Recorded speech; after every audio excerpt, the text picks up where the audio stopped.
மகா, இவ்வளவு நாளா நீ ஸ்னேகாவுக்கு ஆதரவுன்னு தெரியாம இருந்துச்சு.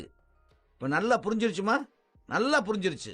அன்னபூர்ணி தங்கச்சி, உன் வீட்டுல இருக்க மகாவுக்கே வயிறு நெக்கலசும் பணமும் கொடுத்து அவளுக்கு சாதகமா இந்த ஸ்னேகா பேச வச்சிருக்கு. சின்ன பையன் இவனுக்கு என்னெல்லாம் கொடுத்து சிந்துவுக்கு எதிராக பொய் சொல்ல வச்சிருக்கான். இதுல இருந்தே தெரியலையா ஸ்னேகா சொல்றது எதுவுமே உண்மை இல்லைன்னு?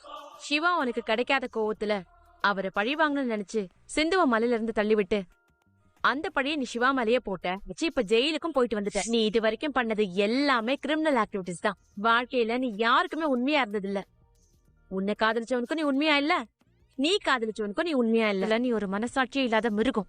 ரவி, இங்க பார், இந்த உலகத்துல யாரும் 100% பெர்ஃபெக்ட் கிடையாது. எல்லாரும் ஏதோ ஒரு சூழ்நிலையில சின்ன சின்ன தப்புகள் செஞ்சிருப்பாங்க. அதே மாதிரி என் பொண்ணு தெரிஞ்சோ தெரியாமலோ சில தப்புகள் செஞ்சிருக்கலாம்.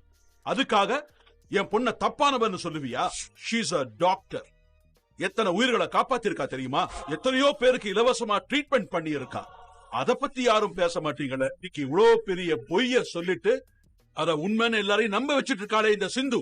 அவளை பார்த்து கேள்வி கேட்கறது உங்க யாருக்கும் தைரியம் இல்ல. என் பொண்ணை பத்தி பேச வந்துட்டீங்க.